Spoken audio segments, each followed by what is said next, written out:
본 방송에서 제공하는 투자 정보는 투자 판단에 대한 조언입니다. 방송에서 제공하는 주식의 가치, 가격 상승 및 하락에 대해서는 방송사에서 보장하지 않습니다.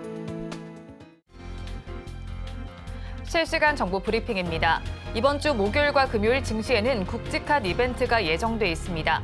13일에는 미국 연방준비제도의 연방공개시장위원회가, 14일에는 일본 중앙은행이 기준금리를 결정합니다. 다음 소식입니다. 여행 정보 플랫폼 기업 야놀자가 다음 달 미국 증시에 상장할 것이란 기대감이 커지면서 야놀자에 투자했던 국내 벤처캐피탈 SBI 인베스트먼트, 아주 IB 투자의 주가가 오름세를 보입니다.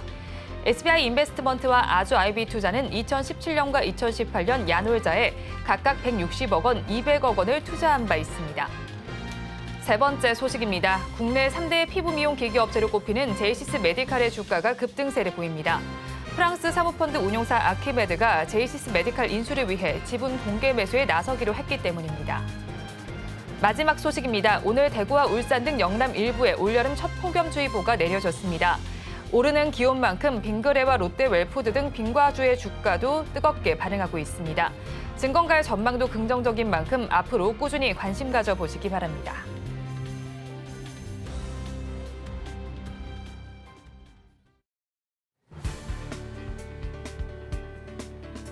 오늘장 내일장 일부 시황으로 문 열겠습니다. 주말 사이 여러 가지 지표들이 발표가 됐는데요. 미국의 고용 지표 특히 주목하셨을 것 같습니다. 사실 그동안 과열된 노동시장이 차갑게 식어가고 있구나라는 데이터들이 많이 발표가 됐는데 거기에다가 찬물을 끼얹은 정부 공식 통계였다라고 정리를 해볼 수 있을 것 같습니다. 특히 실업률 같은 경우에는 그래도 예측치보다는 상회하는 움직임이었습니다. 해고율은 올라가고 있구나라는 것을 시사해줬던 반면에 시간당 임금 같은 경우에는 예측치를 상회하면서 0.4%를 기록했습니다. 이렇게 임금이 올라가게 된다면 앞으로 소비가 그래도 탄탄하게 뒷받침되어줄 수 있을 것이다 라는 것을 시사했습니다. 자, 그리고 무엇보다도 놀라웠던 것은 바로 비농업이었습니다. 미국의 비농업 부문 일자리 개수가 시장 예상치 50%가량을 뛰어넘으면서 깜짝 증가세를 보여줬는데요. 사실상 시장 예상치는 19만 개였습니다. 20만 개가 채 되지 않았는데 알고 보니까 27만 2천 개를 기록했습니다. 크게 상회하는 움직임 그리고 직전보다도 큰 폭으로 오른 것을 확인할 수가 있었습니다. 이렇게 여전히 고용시장이 뜨겁구나라는 것은 금리 인하 기대감을 꺾게 만들죠. 그래서 글로벌 IB들은 일제히 금리 인하 기대감을 늦추는 모습이었습니다. 사실 이 JP모건, 시티그룹 같은 경우에는 다른 글로벌 IB들이 금리 인하 시기를 계속해서 늦출 때에도 끝까지 7월로 내다보고 있었습니다. 그런데 그마저도 금리 인하 시기를 늦추게 된 것이죠. JP모건 같은 경우에는 7월에서 11월로 그리고 시티그룹 같은 경우에는 7월에서 9월로 늦췄습니다. 그리고 연내 금리 인하 횟수도 JP모건은 3회에서 1회 그리고 11월에 있을 것이고 총 25bp 인하일 것이다 라는 예상을 꺼내놨고요. 시티그룹 같은 경우에는 4회에서 3회로 하향 조정을 하면서 9월과 11월, 12월에 있을 것이고 총 75bp를 인하할 것이다 라고 이야기를 꺼내놨습니다. 한 수석 이코노미스트는 이렇게 평가했습니다. 놀라울 정도로 강한 고용 증가였다라고요. 그러면서 연준이 앞으로 금리를 동결할 것이다. 그리고 나아가서는 더 둔화한 경제 활동과 인플레이션 지표를 기다릴 것이다 라고 이야기를 꺼내놨습니다. 이런 상황은 사실상 10년물 국채금리 4.2%를 유지하고 있었는데 이것이 4.4%까지 돌파하는 움직임을 그려냈고요. 나아가서는 달러 인덱스 역시도 전일 대비해서 0.8%나 급등세를 보여주면서 104.93을 기록하게 했습니다. 사실 이런 비우호적인 상황은 우리 증시에도 하방 압력으로 작용할 수밖에 없는데요. 한번 살펴보도록 하겠습니다. 원달러 환율이 전일 대비해서 급등세를 보여주면서 1,380원을 바라보고 있습니다. 그래서 양 지수 모두 하락 출발했지만 지금 보이시는 것처럼 코스닥 같은 경우에는 상승 전환하는데 성공을 했습니다. 코스피부터 살펴보도록 하겠습니다. 코스피 같은 경우에는 1% 가깝게 하락세를 보이면서 출발했지만 그래도 계속해서 만회하는 움직임을 가져가고 있습니다. 전일 대비해서 0.3%가량 빠지고 있는데요. 오늘 그래도 지수 방어에 나서주고 있는 것은 음식료 업종입니다. 잠시 후에 섹터에서 다뤄보도록 하겠습니다. 뿐만이 아니라 에코프로머티 같은 경우에는 전거래일에 상한가에 안착하는 기염을 토해내는데 오늘도 추가 강세를 보여주면서 지수 방어에 나서주고 있습니다. 자, 이어서 수급 상황 한번 살펴보도록 하겠습니다. 외국인과 기관, 지난 거래일에 동반 매수세에 나서준 반면에 오늘 같은 경우에는 동반 매도세로 전환을 한 모습입니다. 기관 같은 경우에는 조금 더 물량을 덜어내고 있는데요. 지금 현재 SK하이닉스를 가장 많이 매도하고 있습니다. 이어서 코스닥 흐름 살펴보도록 하겠습니다. 0.5%가량 약세 보이면서 출발한 지수 계속해서 고점을 높여가면서 0.1% 오름세를 보여주고 있습니다. 특히 오늘 같은 경우에는 금리 인하 기대감이 꺾이게 되면서 제약바이오 쪽에 전반적인 약세가 두드러졌습니다. 특히 요즘 계속해서 고공행진을 보여주고 있었던 알테오젠이 장중에 6%가량 빠지는 모습을 보여줬고요. HLB와 삼천당 제약 역시도 파란불을 켜내면서 지수를 끌어내리는 역할을 하고 있습니다. 그렇지만 제이시스 메디컬 같은 경우에는 급등세를 보여주고 있는데요. 미용기기 관련 종목이기도 하죠. 이 프랑스의 한 사모펀드가 이 제이시스 메디컬을 7,200억 원가량 공개 매수에 나서겠다라는 이야기를 전했기 때문입니다. 그 낙수 효과를 그대로 받아가게 되면서 클래시스, 원텍, 그리고 APR도 빨간불을 켜내고 있습니다. 자, 그러면 수급 상황 살펴보도록 하겠습니다. 오늘 같은 경우에는 외국인이 1,000억 원대 물량을 덜어내고 있습니다. 최근 6거래일 동안 계속해서 순매수세를 보여줬는데 오늘 같은 경우에는 매도 포지션을 잡고 있습니다. 현재 가장 많이 팔고 있는 것은 펄어비스입니다. 자, 그 와중에 가장 강한 빨간 불빛을 뽐내고 있었던 것은 음식료 업종이었는데요. 섹터 한번 살펴보도록 하겠습니다. K 글로벌 푸드 계속해서 인기가 지속되고 있습니다. 라면과 김, 김밥 등이 수출이 너무나도 잘 되고 있습니다. 그러면서 이제는 내수 산업이 아니고 수출주로 변모하고 있는 그 과정 속에 놓여 있습니다. 이뿐만이 아니라 사실 오늘 반팔 입고 출근하신 분들 정말 많으실 것 같습니다. 저 같은 경우에도 오늘 반팔 입고 출근을 했는데 문득 생각을 해보니까 내가 이렇게 빨리 반팔을 꺼내 입었나라는 생각이 들더라고요. 아니다 다를까 기상청에서 원래 이맘때쯤 최고 기온은 25도에서 29도 정도거든요. 그런데 올해 들어서는 큰 폭으로 웃돌 것이다 라는 이야기를 꺼내놨습니다. 당장 이번 주만 해도 보이시는 것처럼 30도를 웃돌 것으로 예상이 되고 있습니다. 이 같은 소식 속에 아이스크림, 빙과류 쪽 강한 급등세를 장 초반부터 받아가고 있는 모습이었습니다. 자, 그리고 인도 냉동식품 시장 전망도 굉장히 밝습니다. 보이시는 것처럼 연평균 18% 이상씩 빠르게 성장을 할 것이다 라는 이야기가 나오고 있는데 이 시장, 가파르게 성장하고 있는 이 시장을 가장 먼저 선점한 것은 바로 롯데웰푸드였습니다. 이 롯데웰푸드 같은 경우에는 사실 오늘장 내일장 2부에서 지난 금요일에 다뤄들었던 종목이기도 하다라는 거 알고 가시면 좋을 것 같고요. 이 롯데웰푸드가 인도 법인을 설립하고 나서 최근 3년 동안 무려 연평균 32%씩 빠르게 성장하고 있다라는 이야기도 꺼내놓으면서 오늘 장중 상승 탄력 정말 좋습니다. 흐름 한번 살펴보도록 할게요.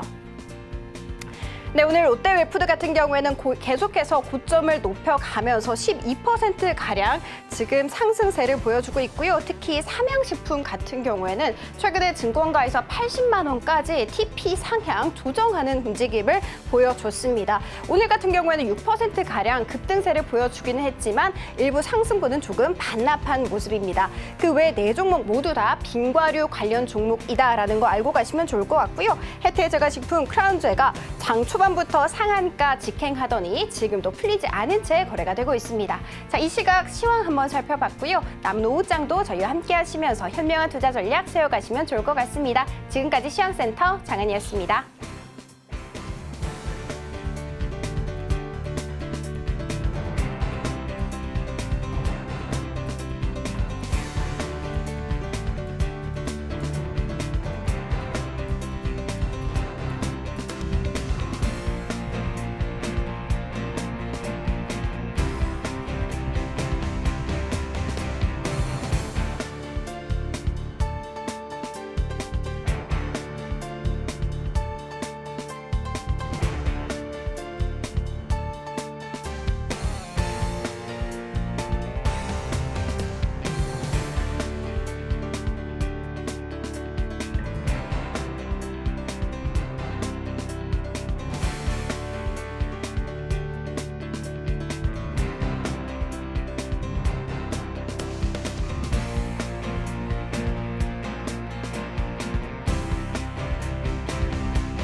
시청자 여러분 안녕하세요. 오늘을 돌아보고 내일을 준비하는 오늘장 내일장 일부 진행의 백선혜입니다. 미국 시장의 고용은 뜨거웠습니다. 이 소식을 받으면서 우리 양대 시장 힘을 내지 못하면서 출발은 했는데 그래도 장중에 저점은 조금씩 높여가는 모습이 나타납니다. 양대 시장 모두에서는 혼조 양상이 좀 펼쳐지고 있고요. 환율이 10여 넘게 오르고 있는 양상이 펼쳐지고 있습니다. 또 이번 주에는 굵직한 이벤트들이 예정돼 있습니다.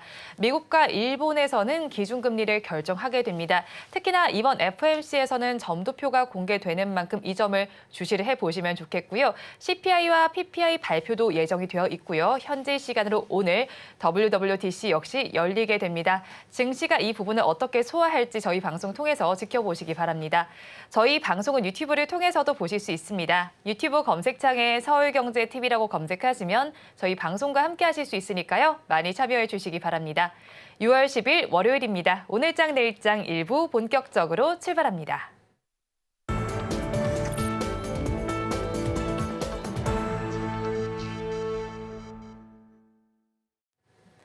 오늘도 두 분과 함께 수익이 될 만한 뉴스를 꼽아서 전해드리겠습니다. 알파경제의 김종효 이사, 나도투자연구소의 이재규 본부장과 함께합니다. 어서 오세요. 안녕하세요.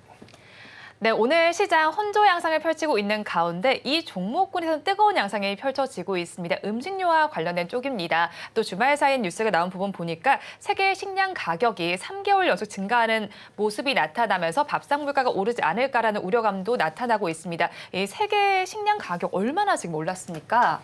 네, 지금 원자재 가격 중에서 곡물 가격이 계속 올라가고 있는 양상이죠. 그다음에 지금 뭐 우리가 앞전에 뭐 캐스터도 언급해 주셨고 뭐 앵커도 언급해 주셨던 것처럼 지금 기온이 이상 기온이 나타나고 있습니다. 뭐 인도에서 50도 넘는 건 예산일이 됐고 우리도 지금 평균 기온보다는 5도 가량 높은 상황이 나타나는 거 아니겠습니까? 뭐 그러면 뭐 라니냐가 생각보다 심각할 수 있는 거고 우리가 흔히 알고 있는 기본 상식으로는 엘니뇨보다 라니뇨가 작황에 미치는 영향은 더 크다 이렇게 봐야 될 것 같습니다. 따라서 뭐 지금 밀 가격 중심으로 연초 대비 한 20% 이상 상승을 했는데 이게 만약에 봄밀은 좀 실패한 것 같고 가을밀까지도 이어지는 상황이라면 뭐 추가적인 상승은 피할 수 없는 부분이겠죠. 그래서 그런 부분들로 인해서 추가적으로 이들 종목은 오히려 하반기에 여러 번 언급드렸지만 오히려 실적이 둔화될 가능성도 있다. 그러니까 원가가 올라가는 것만큼 제품 가격에 반영을 못할 경우에는 그럴 수 있다는 것이죠. 특히 뭐 우리나라 같은 경우에는 가격을 계속 잡아둘 가능성이 높죠. 하반기에 만약에 우리 금리는 내리고 싶은데 물가가 올라가게 되면 금리의 운신폭이 더 줄어들잖아요. 그래서 아마도 뭐 원자재 가격이 더 상승하게 되고 환율이 크게 변하지 않는다면 아마 뭐 상반기에 그랬던 것처럼 연초에 그랬던 것처럼 이런 음식료품 업종에 대해서 가격을 낮추라든지 아니면 추가적인 가격을 묶어두려는 정부의 정책 시도도 나타날 가능성이 있고요. 그다음에 이 오른 원자재 가격을 가격에 반영하지 못하면 이익이 줄어들겠죠. 그러니까 그런 측면에서 하반기는 바라볼 필요가 있겠고 그래서 삼양식품 상한가 간 날도 분명히 말씀드렸지만 저의 선택은 삼양식품이 아니라 농심이다. 왜냐하면 농심 같은 종목이 현지 공장이 많아서 상대적으로 운임의 급등이나 이런 것들에 좀 더 유연하게 대응할 수 있고 원자재가 올라가는 건 뭐 공이 같이 받는 거죠. 그러니까 뭐 그 부분은 다 피할 수 없는 리스크라면 상대적으로 운임에 대한 리스크가 적은 농심 같은 경우가 더 나을 것 같다라고 분명히 언급을 드렸고 여전히 마찬가지입니다. 현재 구간에서 운임의 상승이라든지 원자재 가격 상승에 따른 변동성을 그나마 잘 소화해 나갈 수 있는 것, 그다음에 1분기에 실적이 상대적으로 부진한 것은 프로모션비와 더불어서 미국 공장과 관련된 그런 충당금 이런 것들이 영향을 준 것으로 보이는데요. 뭐 미국 공장이 추가적으로 늘어난다면 미국에서 지금 라면이 잘 되고 있는 것이니까 그런 측면에서 저는 농심 같은 종목이 이렇게 급등하는 날 쫓아가기엔 부담스럽지만 뭐 조정이 나온다면 여전히 관심을 음식료 내에서는 가져가야 될 종목이 아닌가 이렇게 판단하고 있습니다. 네, 농심에 대해서 좀 짚어주셨는데 오늘 52주 신고가 경신한 흐름이 나타나기도 하고요. 더운 날씨 그리고 빈과 관련된 이야기 해주신 만큼 이 부분 본부장님께 한번 질문 드려볼게요. 사실 롯데 웰푸드 같은 경우는 저희가 지난 시간에 한번 자료로 드리기도 했었고요. 거기에 뭐 빙그레도 그렇고요. 뭐 크라운 제과, 혜태 제과식품 같은 경우는 두 종목은 지금 상한가를 기록하고 있습니다. 사실 날이 좀 빨리 더워지긴 했습니다. 그래서 이 종목들도 좀 뜨겁게 반응을 하고 있는 것 같은데 날씨는 계속 더 더워질 예정이잖아요. 그럼 이 종목들 조금 더 저희가 지켜볼까요? 일단 종목들이 단기간에 너무 많이 오른 게 아닌가라는 생각이 듭니다. 제가 잠깐 빙그레에 대해서 말씀드려보자면 빙그레가 지금 이제 기업 분석상으로 우리가 재무제표를 좀 살펴보면 2020년과 2021년도에 영업이익이 200억에서 300억 정도가 나왔습니다. 근데 지금 2023년도 같은 경우는 1000억이 넘어가거든요. 그러니까 굉장히 강력한 성장을 한 거죠. 연간 기준으로 20% 넘게 성장을 하고 있다라고 하는데 그렇기 때문에 뭐 올해에도 외형 성장이 이어진다라고 한다면 주가는 더 올라갈 수 있겠으나 현재 26% 정도 올라가 있는 상황입니다. 그리고 방금 전에 앵커님께서 언급해 주신 기업들 중에서 상한가에 들어간 기업들도 있기 때문에 뭐 지금 당장에 공략하는 건 좀 어렵지 않을까라는 말씀을 드리고 싶습니다. 그래서 지금 시장이 사실 지난주 목요일까지만 하더라도 성장주 쪽으로 자금이 전반적으로 좀 몰려가지 않을까라고 생각을 했는데 금요일 날 나왔었던 고용 지표로 인해서 금리 인하 가능성이 늦춰졌고 그로 인해서 또 실적주 쪽으로 자금이 많이 몰리는 것 같기 때문에 굉장히 빠르게 선순환이 나오고 있습니다. 그런 관점에서 지금 실적에 관련되어 있는 부분들이 식음료 관련주의 메리트로 부각이 되면서 움직이고 있는 것 같은데 주가 상승의 여력은 좀 제한적이지 않을까 저는 개인적으로 그렇게 보고 있기 때문에 저는 이제 빙과류라든지 지금 변동성이 많이 나오고 있는 기업들을 살짝 이제 보류하는 게 맞지 않을까.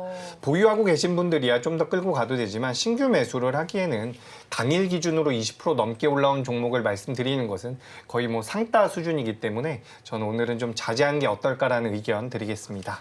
네, 오늘은 사실 뭐 음식료 주쪽이 잘 움직이고 있지만 6월에 시작하면서 가장 크게 뜨거운 관심을 받았던 부분 바로 대왕고래 프로젝트 부분이었습니다. 자, 그와 관련해서 액트주 홈페이지에서는 공식 한글 홈페이지 개설을 또 준비 중이다 이런 소식도 들려오더라고요. 다시 또 이제 관심이 생길 것 같은데 어떻게 저희 바라봐야 할까요? 예, 그래서 저는 지난주 금요일에 관련되어 있는 종목들이 많이 밀리더라고요. 네. 그래서 아 이게 정말 테마로 끝나겠구나라고 생각이 됐는데 오늘도 보시면 이제 관련되어 있는 종목들이 나름대로 버텨주는 모습이 나오고 있습니다.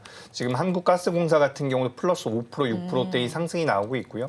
낙폭이 좀 크게 나오지 않을까 우려를 했었던 동양철강 같은 경우도 현재 보합권에서 버텨주고 있다는 거죠. 그렇기 때문에 저는 솔직히 이제 개인적으로는 테마성이 강하다라고 보고 있습니다. 실제로 이런 사업이 진행된다라고 해서 관련되어 있는 기업들의 매출과 영업이익이 비약적으로 늘 가능성은 굉장히 적죠. 하지만 저도 뭐 국민의 한 사람으로서 산유국이 되는 것은 굉장히 바라는 바이고 그리고 주가 흐름상으로도 추가 상승의 여력은 있다. 아무래도 시장에서 관심도가 몰려간다라고 한다면 변동성은 커질 수가 있겠죠. 게다가 오늘 지금 코스피, 코스닥 양시장 모두 아랫꼬리를 달고 양봉이 나오면서 저는 굉장히 좋은 모습을 만들어가고 있다라고 생각을 하고 있는데 앞서 이제 우리가 짚어봤던 것처럼 이번 주에 굉장히 굵직한 이슈들이 많이 있습니다. 근데 그 이슈 이후에 만약에 시장 자체가 밀린다라고 한다면 저는 대왕고래 프로젝트가 좀 더 부각될 수도 있지 않을까 그런 의견을 드리고 싶고요. 대신 이제 우리가 테마성으로 접근을 할 때는 대장주를 매매하시는 게 좋은데 우리가 이제 이런 대왕고래 프로젝트가 시장에서 소멸되거나 수면 아래로 가라앉았을 때에도 추가적인 주가의 흐름이 이어질 수 있는 기업을 관련해서는 보시는 게 어떨까라는 말씀을 드리고 싶습니다. 그러니까 트레이딩 관점으로 접근을 한다라고 한다면 많이 올라간 종목들을 보시는 게 맞고요. 그리고 이제 기업의 내재 가치까지 본다라고 한다면 전 오늘 DK락이라는 기업에 대해서 좀 말씀을 드려보도록 하겠습니다. 이 DK락 같은 경우도 지금 뭐 영일망과 관련되어 있는 내용으로 좀 엮이면서 시추가 진행된다라고 한다면 그에 따라서 뭐 프로세스 밸브 쪽에 대한 모멘텀이 붙을 수 있다라는 내용들이 나오고 있는데 뭐 그런 내용들 여러 가지 테마로 엮일 수 있다라는 부분도 있지만 이 회사 같은 경우는 2024년도 그러니까 올해 예상이 되고 있는 영업이익 기준으로 우리가 포워드 PER 기준으로 9배 수준밖에 나오지 않고 있습니다. 그러니까 어떻게 보면 저평가가 되어 있다라는 거죠. 그래서 이 DK락이라는 기업이 이 산유국 대왕고래 테마로 인해서 움직일 가능성도 있지만 실제로 이제 기업 가치도 어느 정도는 저평가된 부분이 있다. 뭐 이런 관점에서 접근을 해보시면 좋을 것 같고요. 제가 뭐 이 기업 같은 경우 오늘 공략주로 준비한 것은 아니지만 혹시나 시청하시는 분들 매매하실까 봐 좀 걱정이 돼서 말씀드려보자면 손절 라인은 1,500원 정도로 잡으시는 게 좋을 것 같습니다. 그래서 우리가 변동성이 크거나 테마성이 강한 종목군들은 매매할 수 있어요. 사실 뭐 기업의 가치라든지 성장성만 가지고 거기에 무조건 주가가 수렴하는 것은 아니죠. 시장에서 수급의 힘이라는 것도 있기 때문에 매매를 하실 수가 있는데 다만 매매를 한다라고 한다면 손절가를 분명히 잡고서 DK락 같은 경우는 만약에 공략을 하신다라고 한다면 1,500원을 손절가로 잡고서 공략해보는 것은 어떨까라는 그런 의견 드리겠습니다. 네, DK락에 대한 가격 전략까지 들어봤습니다. 이사님께도 이것에 대한 의견을 좀 여쭤보고 싶습니다. 대왕고래 프로젝트 사그라드나 싶더니 다시 또 부각을 받고 있는 모양새거든요. 전망은 어떻게 해볼까요? 네, 일단 뭐 장기 전망은 아무도 알 수 없고요. 네. 그다음에 뭐 단기 전망상에서는 저도 뭐 동일한 의견입니다. 그 이슈에 따라서 움직이는 종목은 트레이딩용이고요. 그다음에 뭐 아시는 것처럼 실제 연관된 종목이 별로 없다는 것은 이번에도 결론이 이미 나 있잖아요. 뭐 기껏 해봐야 뭐 삼성중공업 정도. 그다음에 일부 그 종목군들 중에서 실제로 연관된 종목이라고 해봐야 뭐 SK 안에 있는 SK ENS 정도. 뭐 이 정도가 관련된 종목이라고 봐야지 그 수많은 뭐 철관, 뭐 철강 이런 종목군들이 관련 종목이다. 뭐 아직은 알 수 없는 얘기죠. 실제로 개발된 이후에도 그들로 매출이 발생할지도 알 수 없는 상황에서 뭐 석유 거래하는 그런 기업들까지 다 들썩였단 말이죠. 네. 그래서 저는 뭐 트레이딩 외에는 전혀 의미가 없다라고 판단하고 있고 지금 구간에서 그 펀더멘탈 대비 조금 저평가된 종목이 있다면 그런 종목은 관심이 저도 있는 거죠. 뭐 대표적으로 오션플랜트 같은 기업이 과거에는 후유가 만드는 기업에서 지금은 풍력 기업으로 거듭났지 않습니까? 그러니까 뭐 풍력 기업 쪽에서도 의미 있는 어떤 수주가 계속 나올 가능성이 있고 대만 쪽의 수주는 계속 이어지는 모습이고 그다음에 이제 후유권 같은 것들이 정말로 우리나라에서 잘 돼서 늘어난다면 그런 기업들이 수혜를 받겠죠. 그래서 뭐 제가 보기엔 지금 뭐 후유권 정도 그다음에 뭐 삼성중공업 뭐 이런 종목들을 제외하면 나머지 종목군은 별로 의미가 없다. 그다음에 한국석유공사가 하는 건데 한국가스공사가 주가가 이제 급등락을 한다는 거죠. 그러니까 그런 촌극도 우리가 뭐 매매상에서는 충분히 펀더멘탈을 반영하는 게 아니니까 받아들일 수 있는 부분이지만 실제 펀더멘탈과는 별 상관이 없다. 이렇게 봐야 될 것 같습니다. 네, 일단 실제 펀더멘탈과 어떤 상관이 있는지를 먼저 좀 살펴보셔야 될 것 같습니다. 자, 그리고 이어서 뭐 전력기기, 전력설비 이쪽 이야기를 좀 해보겠습니다. 최근 들어선 좀 추세가 좀 꺾이진 않았나라는 생각이 들기도 했거든요. 근데 여기서 이제 살펴봤을 때 다시 또 오늘은 그래도 전력설비 관련주들 조금씩 회복되는 모습이 나타나는 것 같기도 합니다. ST 현대일렉트릭 이야기를 좀 해보고 싶습니다. 오늘 외국인과 기관의 쌍끌이 매수세도 나타나고 있는 만큼 이제는 다시 또 추세를 전환한다고 저희가 판단을 해봐도 좋은 시점일까요, 이사님? 저는 추가적으로 내리는 게 더 낫다고 봅니다. 상승 여력이 남아있지만 지금 사면 그만큼 목표 수익률이 줄어들거든요. 네. 그래서 저는 지금 이렇게 급등하는 건 전혀 반갑지 않고요. 구조적인 성장이 멈췄다라고도 생각하지 않죠. 다만 이제 중요한 것은 점점 이 산업에 대해서 우리가 좀 고민을 해봐야 되는 건 주가가 더 올라갈 것 같기는 한데 이렇게까지 돈이 많이 들어도 모두가 다 할 수 있을까에 대한 의심은 지금부터는 좀 필요하지 않나 보고 있습니다. 뭐 과거에도 제가 2차 전지에 대해서 너무 빨리 의심해서 뭐 엄청나게 욕을 먹은 적도 있었지만 네. 그와 상관없이 저는 뭐 기본적으로 이렇게 뭔가 급등하기 시작하면 반갑기는 한데 의심이 드는 건 사실이거든요. 그러니까 지금 생각해 보십시오. 지금 우리가 뭐 데이터 센터를 만든다. 근데 AI 데이터 센터는 전력이 엄청나게 드는데 그거 정부가 공급해 주는 거 아니고 해당 설치하는 업체가 알아서 해라. 뭐 이런 얘기가 지금 나오고 있는 상황이에요. 네. 그러면 데이터 센터 예전에 짓는데도 돈이 엄청나게 들었는데 지금 데이터 센터에 들어가는 D램 가격이 올라가죠. HBM 가격 올라가죠. 그다음에 그 안에 들어가는 GPU 가격은 당연히 높죠. HBM 가격 말도 안 되죠. 그다음에 지금 여기에 들어가는 낸드까지도 최근 가격이 급등하고 있거든요. 전력 설비까지 만약에 해당 업체가 다 갖춰야 되면 원래 한 3조 시작했던 공사가 시작하면서 한 10조로 늘어날 수 있는 거죠. 네. 그러면 지금 뭐 전 세계 빅테크라고 하더라도 그들이 뭐 현금을 다 100조씩 들고 있다고 하더라도 이게 과연 감당 가능한 게임인가에 대해서도 고민이 필요하다라는 거죠. 그래서 저는 지금 이 전력기기 쪽을 긍정적으로 보고 있고 구조적 변화라고 보고 있는데 너무 공격적인 목표 수익률을 설정할 필요는 없다라고 보고 있고요. 글로벌리한 종목군들이 올해 상승률이 50% 내외 정도입니다. 그런데 지금 국내 종목군들은 많이 오른 건 3배, 4배. 적게 오른 건 100% 이상씩 올랐거든요. 뭐 이게 적절한 속도인지에 대해서도 고민이 필요하다라는 거죠. 따라서 해당 종목군들은 저는 조정이 나왔을 때는 좀 관심을 가질 필요가 있겠지만 이렇게 뭔가 흥분하고 움직일 때는 쫓아갈 필요가 더 이상 없다. 이렇게 좀 판단하고 있기 때문에 조정이 나올 때 가장 큰 대장주이고 가장 밸류 체인을 넓게 지금 가져가고 있는 HD현대일렉트릭 밸류 기준으로 여전히 매력이 있는 LS 정도를 여전히 관심 종목으로 저는 뭐 넣어두고 있습니다. 네, 관심 종목 내일 한번 넣어두고 있다라고 정리를 해주셨고요. 자, AI 전력 대란 수혜주로 좀 등극이 되어 있는 LS 머티리얼즈도 한번 볼게요. 오늘 장에서 급등 양상입니다. 지금 13% 넘게 상승을 하고 있는 모습이 나타나고 있는데요. 자, 그래도 오늘은 급등하긴 하지만 이틀 뒤에 보이에수 해제를 또 앞둔 부분이 있는 만큼 주의도 필요할 것 같은데 어떻게 대응 전략 짜볼까요? 네, 방금 이제 앵커님께서 다 말씀을 해주신 것 네. 같습니다. 지금 LS 머티리얼즈 같은 경우는 주가 흐름은 굉장히 좋습니다. 네. 여기서 양봉이 장 후반까지 유지가 된다라고 한다면 일단 그동안 뭐 하락 추세는 벗어나지 않을까라고 생각이 되는데 이틀 있다가 보이에수 물량이 어느 정도 나올 것으로 예상이 되고 있습니다. 물론 그 물량이 모두 매도로 나온다라고 우리가 판단할 수는 없겠지만 우리가 뭐 부담이 될 수 있는 부분들은 분명히 있기 때문에 이번 주 후반 정도에 LS 머티리얼즈 같은 경우는 한 번 정도 공략할 수 있는 그 방향을 결정할 수 있는 그런 자리가 나오지 않을까. 라고 생각을 하고 있습니다. 그래서 LS 머티리얼즈 같은 경우는 이제 작년에 에코프로 머티리얼즈랑 어느 정도 엮이면서 이게 뭐 2차 전지 관련주라는 이야기들이 굉장히 많았는데 실제로 LS 머티리얼즈 같은 경우는 2차 전지 쪽에 대한 매출이 많지 않은 회사입니다. 그래서 이걸 2차 전지라고 생각하실 필요는 없다라는 말씀을 드리고 다만 이 에너지원 쪽 신재생이라든지 지금 이 회사가 주력하고 있는 것이 울트라 캐퍼시터라는 부분인데 에너지 저장 쪽과 관련되어 있는 부분에 대한 메리트는 추후에도 좀 부각될 가능성이 높다라고 보고 있습니다. 그래서 뭐 신재생 에너지라든지 스마트 팩토리 쪽에 들어간다라는 부분들을 말씀을 드리고 싶고 원래 이 회사가 가장 많이 매출을 내고 있는 부분은 알루미늄 쪽이에요. 근데 이 알루미늄 쪽 같은 경우도 올해에는 뭐 사업성이 좀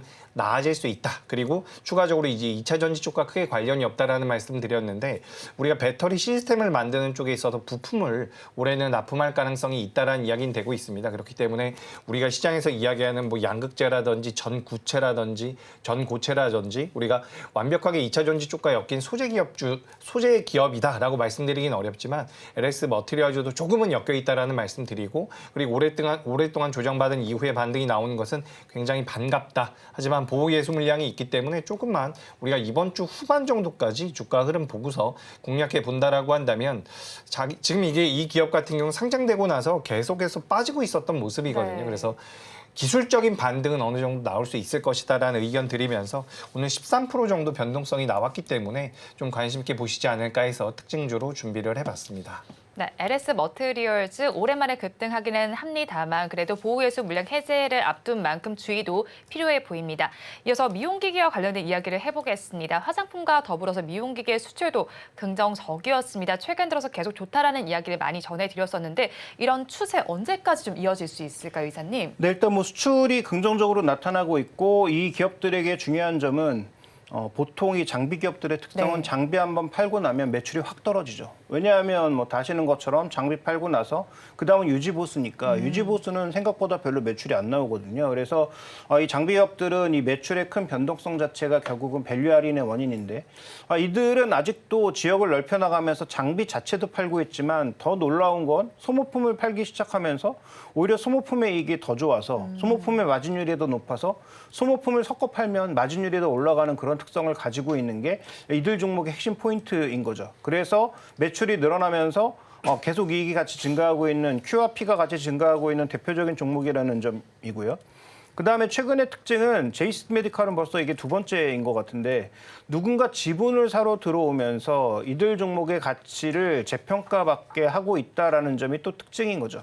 근데 살펴보시면 예전에 뭐 GS 쪽도 그랬고 의외로 큰 사모펀드나 벤처 투자 펀드들이 해당 의료기기, 상장되어 있거나 비상장 업체이든 의료기기 쪽에 대한 투자가 생각외로 꾸준하게 나타나고 있다는 점을 주목해 보실 필요가 있습니다. 그래서 이런 부분들이 결국은 해당 종목군들의 가치를 만들어 나가고 있는 측면인데 다만 제이스 메디칼은 지금 프랑스 사모펀드가 제시하고 있는 그 가격이 이미 정답이 나와 있는 상태니까 네. 그 가격 위로 올라가기는 좀 쉽지가 않죠. 만약에 그 가격 위로 올라간다면 해당 업체가 인수를 포기하거나 아니면 또 차익 매물이 흘러나올 가능성이 있으니까 아마도 그 가격에서의 일방적인 공방전이 좀 오갈 가능성이 있어 보이고 그러면 이미 그 가격에 올라가 있는 종목은 메리트가 떨어진다면은 다음 타자들을 좀 노리는 전략들을 생각해 봐야 되는데 뭐 모범 정답이라고 뭐 볼진 모르겠지만 굉장히 뻔한 답이라고 말씀드릴 수밖에 없는 건 이런 상황들이 벌어지면 어차피 여기도 지분이 들어가 있긴 하지만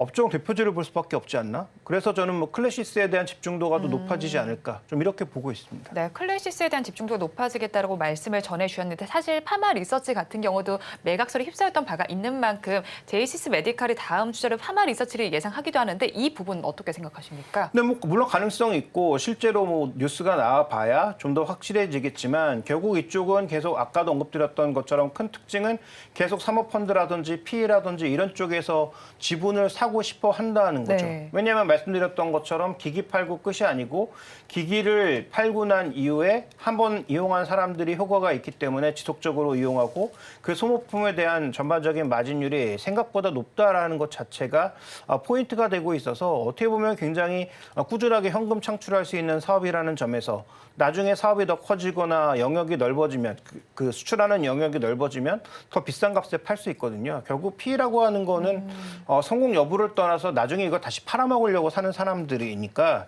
결국은 안 좋은 기업은 구조조정해서 높은 가격에 팔아먹고 잘 나가는 기업은 밸류를 더 띄워서 그러니까 매출이 최대한 올라갈 때까지 키울 만큼 키워서 높은 가격에 팔아먹고 자기들은 도망가는 게 그게 PE의 속성이거든요. 네. 그러니까 그런 흐름들은 앞으로도 이어질 수 있겠다라고 볼 수가 있겠고 그래서 뭐 그게 뭐 된다 안 된다 제가 확정적으로 말씀드릴 수는 없겠습니다만 어쨌든 그와 관련된 가능성은 남아 있다면 오늘 지금 들어가고 있는 이 제이시스 메디칼의 밸류와 비슷한 밸류까지 뭐 반등할 가능성 네. 그 정도의 밸류가 기준점이 될 가능성은 충분히 있다 이렇게 볼 수는 있는 거죠. 네, 일단 파마 리서치는 뉴스가 나올 때까지는 기다려 보시는 것이 좋겠습니다. 이어서 제약 바이오주에 대한 이야기를 해볼게요. 바이오다인에 대한 이야기를 좀 해보고 싶은데 오늘 장중에 상한가까지 도달을 하기도 했다가 지금은 23에서 24%대 급등 양상을 펼치고 있습니다. 로슈와 독점 계약이 좀 부각된 부분이 있는데 좀 추세를 이어갈 수 있을지 궁금합니다. 어떻게 보십니까? 네, 일단 오늘 뭐 24% 정도 현재 상승해서 진행이 되고 있는 상황인데 바이오다인이 지난주부터 좀 시장에서 부각이 네. 되더라고요. 말씀하셨던 것처럼 로슈와의 그런 독점 계약을 통해서 올해 하반기 그리고 내년에 매출로 잡힐 것이다라는 그런 내용들이 좀 부각이 된 것 같습니다. 최근에 이제 우리 시장에서 알테오젠이 제형 변경에 관련되어 있는 기술로 인해서 유한양행과 그리고 유한양행과 알테오젠이 관련되어 있는 내용으로 인해서 변동성을 많이 키우면서 실제 뭐 이 마일스톤이라든지 로얄티에 관련되어 있는 기업들을 시장에서 좀 찾다 보니까 바이오다인이 이렇게 포착이 된 게 아닌가라고 생각이 되는데 지금 이제 이 구조를 본다라고 한다면 로슈와 관련되어 있는 내용은 굉장히 긍정적입니다. 그리고 또 한 가지 내용을 살펴본다라고 한다면 그 관련되어 있는 내용이 이 자궁경부암과 관련되어 있는 부분이라고 해요. 그래서 조기 진단 시에는 생존율이 68.2% 정도가 되는데 실제로 전 세계적으로 진단을 받는 그 조기 진단율 자체가 40%가 안 된다라고 합니다. 근데 지금 WHO에서 세계보건기구죠. 세계보건기구에서 2030년도까지 이 검진율을 70%까지 높이겠다라는 이야기들이 나오고 있기 때문에 바이오다인이 가지고 있는 기술력이 부각될 가능성이 분명히 있다라는 거죠. 그래서 액상세포 검사 기술이라고 합니다. 블로윙이라고 하는 기술인데 전 세계적으로도 3개 업체 정도밖에 못한다라고 이야기가 되고 있어요. 그래서 관련되어 있는 내용들이 시장에서 좀 더 부각이 된다라고 한다면 저는 바이오다인은 추가 상승할 가능성이 있다라고 보는데 당장은 좀 어렵지 않을까. 그러니까 조정을 좀 받고서 다시 한번 보는 게 어떨까. 이렇게 좀 말씀을 드리고 싶습니다. 그래서 제가 잠깐 차트를 보여드리자면 네. 아무래도 시청자분들께서 차트 보시는 게 좀 편할 것 같아서 보여드려보자면 우리가 종목들이 중요한 자리를 돌파할 때 지금 이 바이오다인 같은 경우는 여기서 상한가로 들어간다라고 하더라도 직전 고점과 가격대가 거의 비슷해요. 그러니까 만약에 이 바이오다인이라는 기업이 오늘 이런 자리에서 출발을 했다라고 한번 가정을 해보죠. 우측의 노란색 자리. 네. 그래서 한 번에 이 자리를 쉽게 뚫어낸다라고 한다면 시세가 굉장히 강할 수 있습니다. 하지만 상한가까지 들어가야지 직전 고점 수준에 이렇게 육박한다라고 한다면 네. 돌파하기가 굉장히 어렵다라는 거예요. 그렇기 때문에 여기서는 조정을 좀 받고서 그 다음에 보시는 게 어떨까 이렇게 좀 말씀을 드리고 싶고요.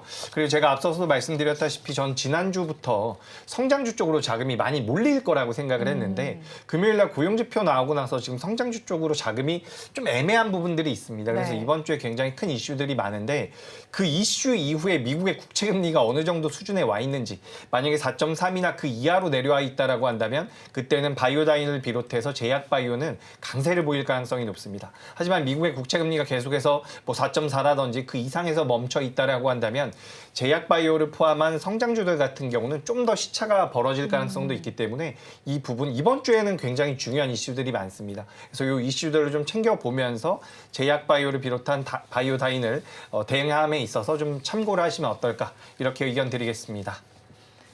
네, 이어서 원픽 섹터를 알아보겠습니다. 이사님께서 가지고 온 섹터 먼저 알아볼게요. 이제 펄프 가격도 상승한다는 소식이 들려오고 있습니다. 최근에 펄프 가격 추세 어떻게 나타났습니까?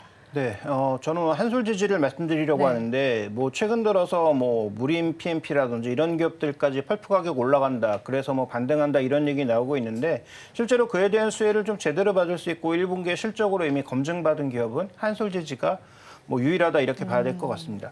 한솔재지는 작년에 그 장안 공장의 사고로 인해서 생산도 줄어들었던 부분이 있기 때문에 그게 재가동되면서 일단 물량 기준으로도 늘어나는 부분이 있고요.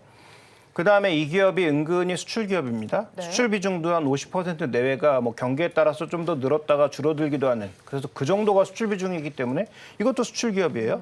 그다음에 주요 수출 지역이 또 미국이란 말이죠. 미국에 올해 대선도 있지 않습니까? 네. 그래서 그런 요소들을 고려해 보면 지금 한솔재지가 얼마 전에 신고가 갔다가 최근에 기간 조정을 겪고 있는데 저는 뭐 추가적인 반등 가능성이 충분히 열려 있지 않나 이렇게 판단하고 있고요. 펄프 가격은 작년 한 6월 정도를 기점으로 해서 올해까지 한 달도 빠지지 않고 계속 급등하고 있는 양상이에요. 그래서 한솔재지만의 현상인가 글로벌 재지가 동일하게 움직이고 있나 봤더니 미국에 상장되어 있는 인터내셔널 페이퍼도 최근에 신고가라는 거죠.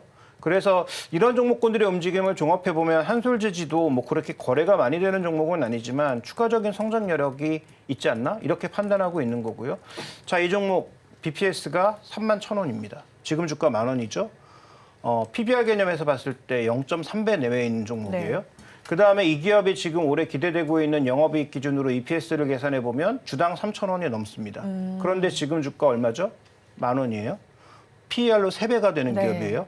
그러면 이게 뭐 성장 산업이 아니라고 하더라도 이 정도의 주가가 적절한가에 대해서는 뭐 각자의 판단이 있으시겠죠. 그래서 저는 한 15,000원 정도까지는 추가 반등이 가능하다라고 보고 있는 게 15,000원까지 해봐야 PER 5배. 그다음에 PB 기준으로는 0.5배가 채 안 되는 가격이란 말이죠. 그러면 저는 뭐 그 정도의 가격까지는 정말 무리 없이 상승할 수 있겠다라고 판단하고 있고 이 종목의 또 하나의 강점은 뭐 올해 이 실적이 늘어나는데 배당을 줄일 가능성은 전혀 없어 보이는데 뭐 최근 한 3개년 기준으로 배당 한 600원 하거든요. 그러면 지금 배당 기준으로만 해서도 한 5% 넘는 배당 수익률이잖아요. 네. 그 정도 주는 예금이 세상에 어디 있습니까? 그러니까 이거는 뭐 다른 주가가 안 올라간다고 치더라도 일단 배당 기준만으로도 충분히 투자 가능한 자산이라는 점에서 저는 뭐 매력도가 여러모로 봐도 이리 봐도 저리 봐도 높지 않나라고 판단하고 있어서 매수가는 10,000원 그리고 목표가는 15,000원, 손절가는 8,000원 정도로 계상을 하고 있습니다. 원픽 종목 한솔재지 알아봤습니다. 이어서 본부장님께서 가지고 오신 섹터 알아보겠습니다. 방산 쪽입니다. 사실 최근 들어서는 이제 한반도의 긴장이 높아지고 있는 와중에 이제 푸틴 러시아 대통령 역시도 앞으로 몇 주 안에 뭐 북한과 베트남을 방문할 수 있다는 소식도 들려옵니다. 계속해서 긴장감이 높아지는 상황 속에서 방산주 바라봐야 할 것 같은데 어떤 시각으로 저희가 바라볼까요? 일단 방산주라고 한다면 우리가 좀 크게 봤을 땐 두 가지 부류로 나눌 수가 있을 것 같습니다. 우리가 과거에는 북한과의 이런 긴장 관계가 형성이 될 경우에 빅텍이라든지 스페코 같은 작은 기업들이 네. 테마성을 가지고 많이 움직였었죠.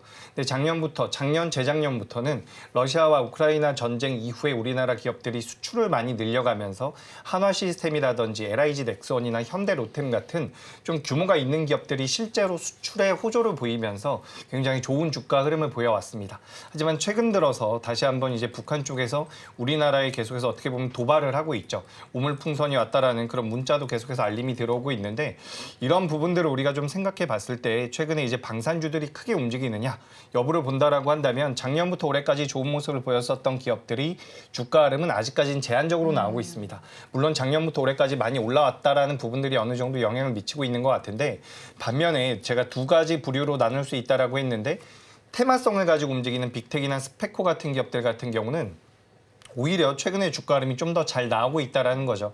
그렇기 때문에 실질적으로 우리가 산업 자체의 성장성을 기점으로 해서 우리가 목표로 해서 포인트로 해서 들어갈 것이 아니라 우리가 아무래도 올해 연말에는 올해 하반기에는 미국에서 대선이 있습니다. 네. 대선을 앞두고서 북한이 우리나라에서 할 수 있는 몇몇 가지 액션들이 있을 거라고 저는 생각을 하고 있어요. 아무래도 북한 같은 경우도 이제 미국 쪽에다 어필을 해야겠죠.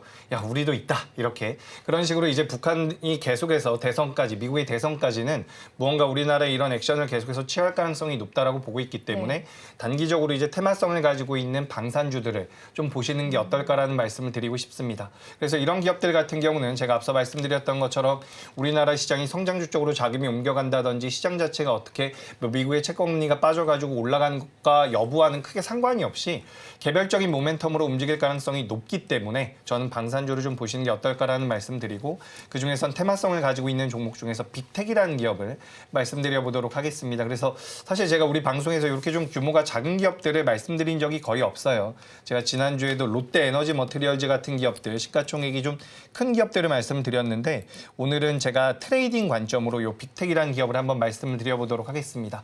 다만 앞서서 제가 우리가 매매의 관점으로 접근해야 된다라는 말씀 드렸기 때문에 반드시 손절가는 꼭 지키셔야 돼요. 그러니까 우리가 똑같습니다. 매매라는 게 기업이 좋다라고 생각을 해서 매수를 하거든요. 그게 왜 물리냐면 놔둬도 된다라고 생각을 하거나 갑자기 처음에는 매매로 접근을 했다가 투자로 바꾸는 경우가 많거든요. 네. 그렇죠? 많은 경험이 있으신 것 같은데 되네요. 네. 실제로 이제 우리가 매수를 했다가 이게 좀 아니다 싶으면 잘라낼 수 있는 분들만 이런 테마성을 가지고 있는 종목을 공략해 보셨으면 좋겠고 빅텍이라는 기업 같은 게 현재 5,630원에서 거래가 되고 있는데 현재 가격에서 매수가 가능하고요. 목표가는 6,400원 그리고 손절가는 5,000원으로 잡아드리겠습니다. 5,000원 이탈하면 꼭 손절하셔야 되는 거 명심하셨으면 좋겠습니다. 네, 빅텍 원픽 종목으로 알아봤습니다. 지금 시장 상황 보니까요. 다시 또 양대 시장 모두가 하락세로 전환이 되어 있습니다. 자, 이사님 그렇다면 저희 마감까지는 어떻게 전략 가져가면 좋을까요? 일단 오늘 시장에 뭐 큰 변동성은 없을 것 같죠. 네. 여기서 빠져봐야 뭐 추가 하락폭은 제한적일 것 같은데 제가 생각하는 부분은 지금 선물 쪽에서 오늘 외국인들의 매도가 한 10,000계약 이상 나타나고 있잖아요. 근데 이 10,000계약이 중요한 게 아니고 준비된 그림을 조금 보시면은 결국은 만기주여서 신규 얼물로 지금 가고 있단 말이죠. 네. 그러니까 신규 얼물이 지금 40,000계약의 미결적정이 오늘 하루만 급증하고 있어요. 그러면 여기에 신규 매도를 때리고 있다는 얘기예요, 외국인들은. 결국 매도 롤오버를 지속적으로 하고 있다는 얘기죠. 그러니까 외국인들이 보는 지수 상단이 그렇게 높지 않다라는 걸 방증하는 겁니다. 외국인들이 올해 연초부터 뭐 한 15조, 17조 정도 샀으니까 지수가 폭등할 거야라는 착각은 하지 마시라는 얘기예요. 그 외국인들은 지수 상단을 제약하고 있고 이걸 풀어야 이제 크게 갈 수 있는 거죠. 그래서 결국은 만기 때 이런 물량들이 일부 매수로 들어오면서 단기 반등이 더 나타날 수 있는데 저는 그 단기 반등에도 흥분할 이유가 전혀 없다. 시장은 여전히 뭐 2,700선 중심의 스윙을 보일 가능성이 높고 개별 종목 장세는 단기간 더 끝나지 않을 것 같다. 이렇게 말씀드리겠습니다. 네, 일단 당분간은 개별 종목 장세가 펼쳐질 것이기 때문에 일단 큰 변동은 없겠다라고 정리해 주셨고요. 본부장님 의견도 들어볼게요. 마감까지 저희가 어떻게 전략을 가져가야지 수익을 어느 정도 방어할 수 있을까요? 네, 그래도 저는 장 초반보다는 많이 개선이 됐다라는 생각이 듭니다. 지금 코스피 같은 경우는 이동평균선 기준으로 위에 이제 저항대가 아직은 없어요. 아직은 없다라기보다는 오늘 좀 뚫고 올라왔죠. 그래서 일단 이평선 기준으로는 부담이 덜한 상황인데 방금 전에 이사님께서 말씀하신 것처럼 선물 쪽에 대한 매도가 굉장히 신경이 쓰입니다. 그래서 사실 지난주 금요일에 저는 굉장히 기대를 했었거든요. 네. 금요일에 이제 미국의 채권금리가 더 떨어지고 이제 금리 인하를 하겠다. 이런 기대감이 많이 붙을 줄 알았는데 지금 하루 만에 그 지표 하나 가지고 지금 여러 가지 예상치들이 변하고 있는 상황입니다. 그래서 이번 주에 나오는 내용들을 우리가 좀 봐야 될 것 같고요. CPI를 체크를 좀 해봐야 될 것 같습니다. 근데 이런 과정에서 저는 그래도 우리 시장이 많이 밀릴 가능성 굉장히 낮다. 굉장히 낮다라고 보고 있습니다. 밀릴 수는 있어요. 종목 기준으로 밀릴 수 있는데 밑으로 밀려봐야 2,650포인트라고 한다면 현재 코스피 기준으로 3%가 안 되는 수치입니다. 네. 물론 개별 종목들은 더 많이 밀린다라는 그런 특성은 있겠지만 시장이 크게 밀릴 가능성은 낮다라고 생각을 하고 있고요. 우리가 이제 6월 10일인데 그래도 올해 하반기에는 직전 고점이 2,779포인트, 3월 26일 날 만들어놨었던 고점인데 이 자리를 그래도 한번 돌파 시도하지 않을까라고 보고 있습니다. 그래서 오늘 오후장 같은 경우는 살짝 뭐 관망으로 보셔도 좋습니다. 이번 주는. 하지만 이번 주 후반 정도가 되면은 종목군들이 좀씩 올라올 가능성이 높다라고 보고 있어요. 그리고 만약에 지난주 금요일에 국채금리가 갑자기 상방으로 튄 게 네. 일시적인 발작이었을 가능성도 있다라고 저는 생각을 하고 있기 때문에 하루 이틀 정도 더 보시다가 방향성 좀 명확해지면 시장에 대해서 보시면 좋을 것 같고, 다만 이제 저의 개인적인 의견은 네. 어떤 식으로 나오든 간에 시장은 좀 더 올라갈 가능성이 높다라고 보고 있습니다. 그래서 너무 겁먹지 않으셨으면 좋겠다라는 그런 말씀 드리겠습니다. 네, 우리 증시 주 후반부에는 그래도 긍정적인 모습 보일 수 있으니까 이 점 염두에 두시면 좋겠습니다. 지금까지 나도투자연구소의 이재교 본부장, 알파경제 김종효 이사와 함께했습니다. 고맙습니다.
네, 우리 양시장 회복하는 흐름을 보여주고는 있습니다만 여전히 약보합권에서 거래가 되고 있는 모습입니다. 이런 지지부진한 흐름 속에서도 더 강하게 부각받고 있는 종목들 궁금하시다면 매일 아침 서울경제TV AI가 포착한 종목들 확인하시고 현명한 투자 전략 세워가시면 좋을 것 같습니다. 자, 그러면 AI 세나가 포착한 종목들 하나씩 살펴보도록 하겠습니다. 먼저 첫 번째 종목은 오뚜기입니다.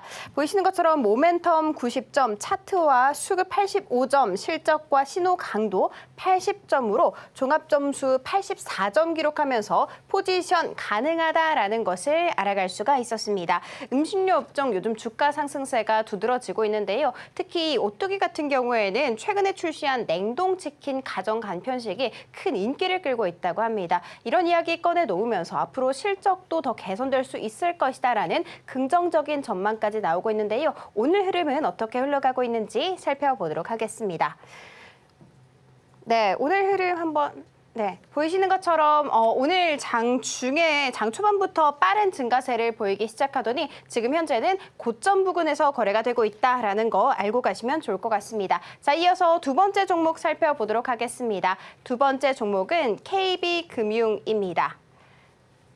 네, KB금융 같은 경우에는 최근에 지금 기업 가치 재고 계획 예고 공시를 내놓기도 했는데요.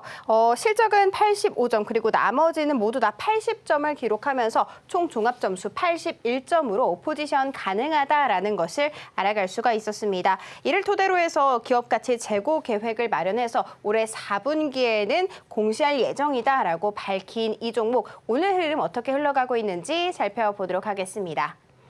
오늘 흐름 같은 경우에는 보합입니다. 지금 딱 보합이고요. 약세 보이면서 출발했지만 그래도 조금은 회복하는 흐름 가져가고 있습니다. 79,600원에 거래가 되고 있습니다. 그리고 마지막 종목은 SK스퀘어입니다. SK스퀘어 살펴보도록 할게요. 실적과 모멘텀 95점 그리고 신호 강도도 95점 나왔고요. 수급과 차트는 90점 기록하면서 총 종합 점수 93점으로 포지션 가능하다라는 것을 알아갈 수가 있었습니다. 이 종목 같은 경우에는 최태원 회장과 노소영 관장의 이혼 소송 이슈와 또 관련되어 있는 종목이기도 합니다. SK스퀘어는 SK하이닉스의 최대 주주입니다.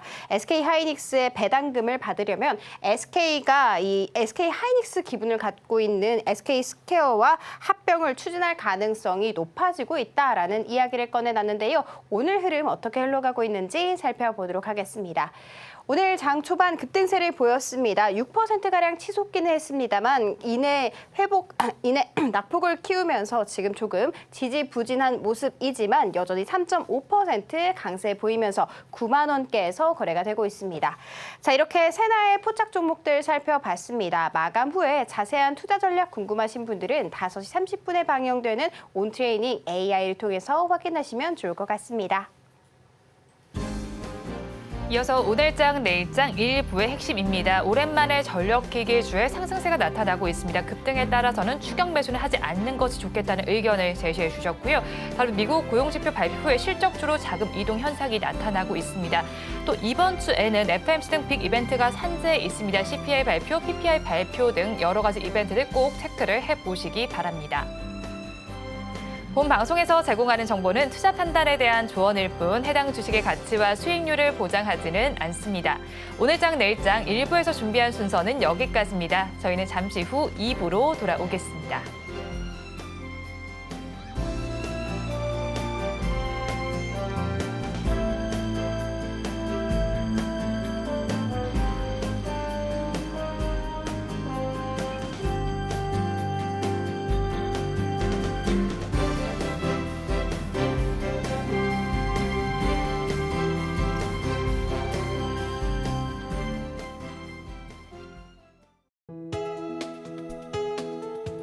본 방송에서 제공하는 투자 정보는 투자 판단에 대한 조언입니다.